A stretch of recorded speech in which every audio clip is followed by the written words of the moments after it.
পেছনে মানুষ দেখতে পায় না? নিচু নিচু করে লাগাবেন, এখন থেকে আগামীতে নিচু নিচু করে, পেছনে মানুষের কোনো ডিস্টার্ব না, কেউ কথা বলবে না ভাই। এতক্ষণ যারা আলোচনা রাখলেন, চুয়াডাঙ্গা থেকে আগত মাওলানা হুসাইন আহমেদ মাহফুজ, আপনাদের এলাকার এক সন্তান কথা বলেছেন, আরামদের কথাগুলো আমল করার তৌফিক কামনা করছি, বলেন আমিন।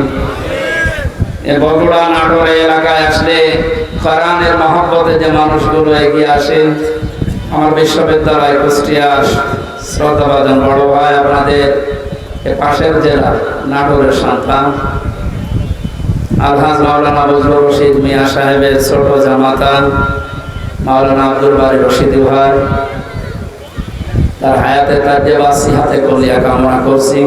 উপস্থিত আছেন এলাকার সন্তান মাওলানা রেজাউল করিম ফারুকি ভাই সহ অন্যান্য ওলামা ইকরাম, সম্মানিত উপস্থাপক ভাই, সামনে বসা মুসলমান ভাইরা, পর্দার আড়ালের সম্মানিত মা এবং বোনেরা, প্রশাসনের ভাইরা, প্রাণ প্রিয় বগুড়াবাসী, দল মত নির্বিশেষে কোরআনের অনুষ্ঠানে আখিরাতের পুঁজি তৈরি করার জন্য যারা এসেছি, বলেন আলহামদুলিল্লাহ।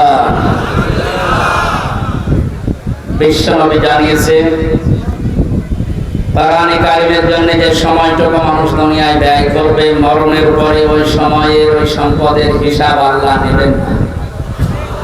হাদিস অনুযায়ী আমরা যদি আমল করতে পারি, আমাদের জীবন, আমাদের সম্পদ, দুনিয়াতে যতটুকু পেয়েছি, এটা যেন কোরআনের পেছনে ব্যয় হয়। বিশ্বনবী বলেন, মান কোরআন কোরআনা ফাস্তাযহারাহু ফাহাল্লা হালালাহু ওয়া হারামা হারামাহু আদখালাহুল্লাহুল জান্নাহ ওয়া শাফাআহু ফি আশারাতিন মিন আহলি বাইতিহি কুল্লুহুম ক্বাদ ওয়াজাবাত লাহুন নার। ইবনে মাজাহ শরীফের হাদিস। অনেক আলেম এখানে বসে আছে, শব্দের দিকে খেয়াল করেন।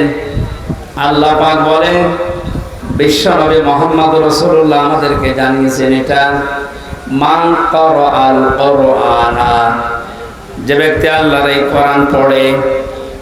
কোরআন পড়া বলতে আমরা চারটা বিষয় বুঝি। শুদ্ধ করে পড়া, এর মর্ম মানে বোঝা, এর উপর নিজের জীবনকে সেট করা, আর এইটা মানুষকে মানার মতো পরিবেশ তৈরি করে দেওয়া।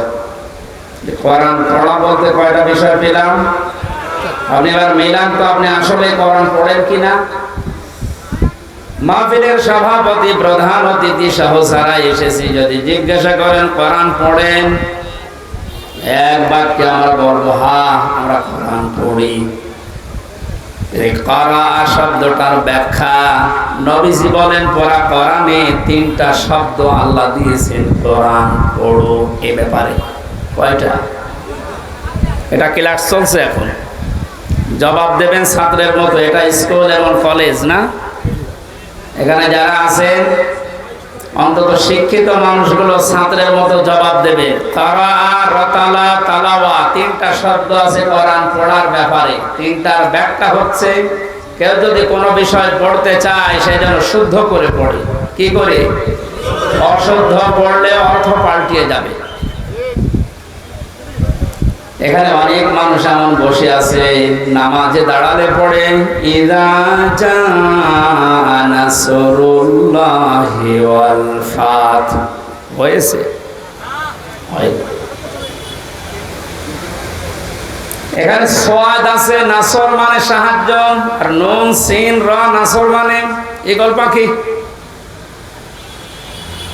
আপনি যদি মুখটা গোল করে শুদ্ধ করে উচ্চারণ না করেন, অর্থ আকাশ পাতাল পাল্টিয়ে যাবে। আল্লাহ পাক বলেন, ইযা জাআ নাসরুল্লাহি ওয়াল ফাত। হে নবী, আল্লাহর সাহায্য যখন আসবে, আপনি তখন বিষয় দেখতে পাবেন। যদি মুখটা গোল না করে সিন দিয়ে উচ্চারণ করেন, অর্থ হয়ে যাচ্ছে, হে নবী, যখন শকুন আসবে, ঈগল পাখি আসবে, তখন আপনি বিষয় পাবেন। হয়েছে? এখানে শুধু কোরআন শরীফ না, দুনিয়ার যে কোনো বিষয়